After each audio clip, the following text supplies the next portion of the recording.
Question में हमें moment of inertia निकालना है एक यूनिफॉर्म सॉलिड सिलेंडर का, उसके एक्सिस के अलोंग। तो ये आपके पास एक एक्सिस है किसका, इस पूरे सिलेंडर का, ये पूरा यूनिफॉर्म है और सॉलिड भी है। दो बातें ध्यान दो कि एक तो ये एक्सिस है, यहाँ पे मैं जो भी ड्रॉ करूँगा वो इनर रेडियस होगा और यहाँ पे जो भी ड्रॉ करूँगा वो आउटर रेडियस होगा। तो यहाँ पे एक एक चीज़ हम एलिब्रेट करते हैं, समझने की कोशिश करते हैं कि ये देखो, ये जो छोटा सा पोर्शन है ना, ये इनर रेडियस है एक तरीके से, इसकी वैल्यू है एक्स, ठीक है। और ये जो एक्स्ट्रा है ना यहाँ पे, यहाँ से लेके यहाँ तक, ये जो आपका ये है डी एक्स, ठीक है। और ये जो पूरा बाहर दिख रहा है ये रेडियस है, ये आर, राइट। और ये एक्सिस के लोग यहीं पे तो मोमेंट ऑफ इनर्शिया निकालेंगे, ठीक है। इसके अगर लेंथ में ड्रॉ करने की कोशिश करूँ तो लेंथ हो जाएगा एल, ठीक है, पूरे सिलेंडर का लेंथ एल हो जाएगा। अब वॉल्यूम निकालते हैं सिलेंडर का, वॉल्यूम, सिलेंडर का वॉल्यूम वैसे फॉर्मूले के अकॉर्डिंग होता है पाई आर स्क्वायर एच। तो पूरे सिलेंडर का यही आ गया हमारे पास। मास निकालते हैं पर यूनिट, मास पर यूनिट लेंथ या पर यूनिट वॉल्यूम निकालेंगे इस बार हम। अच्छा एक बात बताओ, पूरे का मास क्या होगा, इस पूरे सिलेंडर का जो मास है, पूरा सॉलिड है तो पूरे का मास होगा कैपिटल एम।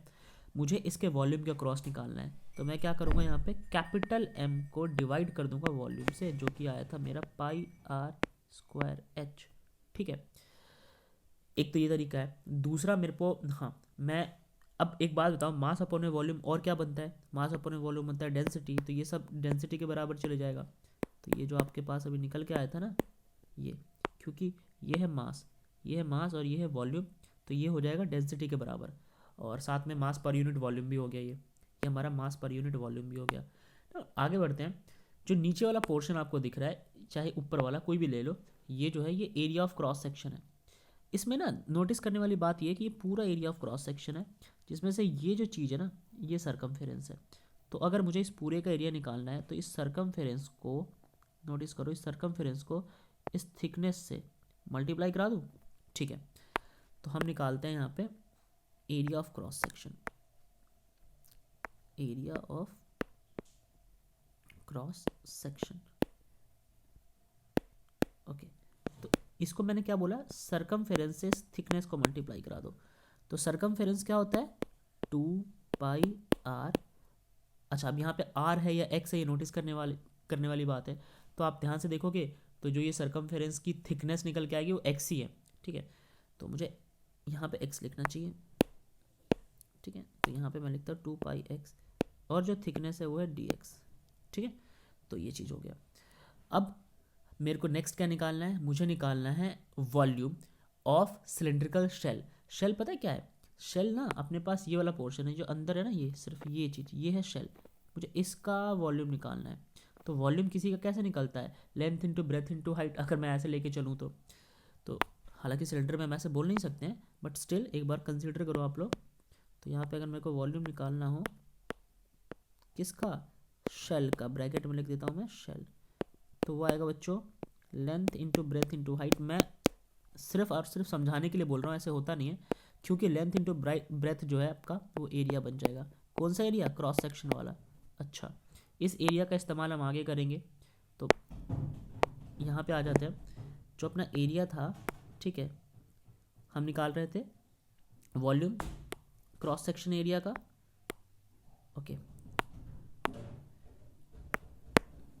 तो आप निकाल रहे थे वॉल्यूम शेल का, सॉरी वॉल्यूम ऑफ शेल, तो वो वहाँ पे आ गया था एरिया इंटू में हाइट या फिर लेंथ कह लो, ठीक है। अब एरिया कौन सा, क्रॉस सेक्शन वाला, वो हमने पीछे निकाला था 2 पाई एक्स डॉट डी एक्स, और ये लेंथ आपका जो है वो कैपिटल एल हो जाएगा, ठीक है। नोटिस करो यहाँ पे आके वापस ये आ गया आपका एरिया इंटू में हाइट या फिर लेंथ, लेंथ कहना है लेंथ कह लो आप, ठीक है। लेंथ कैपिटल एल है तो कैपिटल एल लिख देता हूँ मैं यहाँ पे। चलो वापस आते हैं अपनी इक्वेशन में। तो यहाँ पे हमने सब कुछ निकाल लिया। अब हम निकालेंगे mass of the cylindrical shell. तो जो शेल है ना, यहाँ पे आपको शेल दिख रहा होगा, ठीक है, इसका पूरे का, इस पूरे शेल का हम यहाँ पे मास निकालेंगे। तो इक्वेशन में जंप करते हैं फिर से, तो यहाँ पे लिखते हैं मास ऑफ शेल। अब यार मास कैसे लिखा जाता है किसी का भी, वॉल्यूम को आप डेंसिटी से मल्टीप्लाई करा दो, वॉल्यूम मल्टीप्लाई बाई डेंसिटी। अभी आपने पीछे वॉल्यूम यहाँ पे निकाल लिया है, तो देखो जो मास है ना उसको m से लिखता हूँ, वॉल्यूम ये अपने पास है 2 पाई x डॉट डी एक्स, ठीक है, इनटू में l, ओके। और वॉल्यूम याद करो हमने पीछे क्या निकाला था, तो मैं यहाँ पे लिख देता हूँ, आप चेक कर लेना, मास अपॉन में पाई आर स्क्वायर एल, ये था सिलेंडर के केस में वॉल्यूम।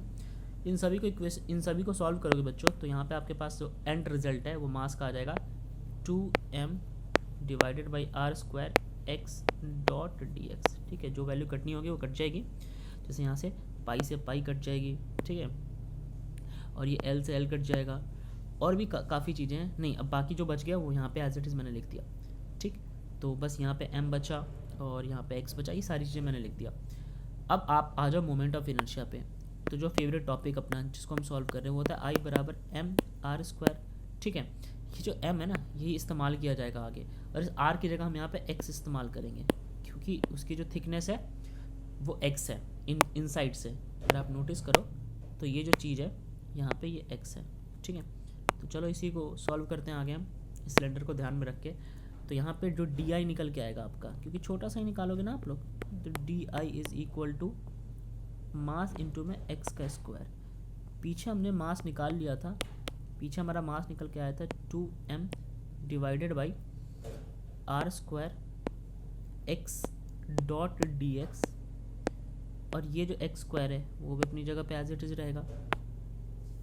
चलो अब इसको सॉल्व करते हैं, यहाँ पे पूरे इक्वेशन को सॉल्व करो, तो ये आ जाएगा आपका d I is equal to x square से मल्टीप्लाई होकर एक्स क्यूब बन जाएगा, तो ये बन जाएगा 2m x cube divided by r square dot d x, ये चीज़ हो गया। अब इसको इंटीग्रेट कर दो आप लोग, इंटीग्रेशन करेंगे तो यहाँ पे तो ठीक है, बट यहाँ पे लिमिट चाहिए होता है, तो ये 0 से लेके लेंथ तक जाएगा, ठीक है, 0 से लेके l तक जाएगा, तो यहाँ पे आ जाएगा i, ओके। आगे आपका बन जाएगा जो कांस्टेंट है उसको बाहर निकाल लो, ये कांस्टेंट है 2m divided by r square, ठीक है, ये कांस्टेंट है। बाकी एक्स क्यूब का इंटीग्रेशन जो है वो एक्स की पावर 4 डिवाइडेड बाई 4 हो जाएगा, तो ये हो जाएगा आपका एक्स की पावर 4 डिवाइडेड बाई 4। अच्छा, ये इंटीग्रेशन समाप्त हो गया यहाँ पे। अब यहाँ पे लिमिट्स हैं, इसको भी हम पुट करेंगे, ओके। तो इसको मैं यहाँ पे इरेज कर देता हूँ, इसकी ज़रूरत है नहीं वैसे, ठीक है। अब तो इसको मैंने यहाँ से इरेज कर दिया। अब देखो आगे, तो I इज़ इक्वल टू, यहाँ पे चल रहा है अपना 2m अपॉन में r का स्क्वायर, राइट। नीचे ये सब सॉल्व हो गया, 4 को भी बाहर निकाल लेते हैं, अंदर बचा हुआ है x की पावर 4, तो वहाँ पे लिमिट पुट कर दो, आ जाएगा l की पावर 4 माइनस 0 की पावर 4।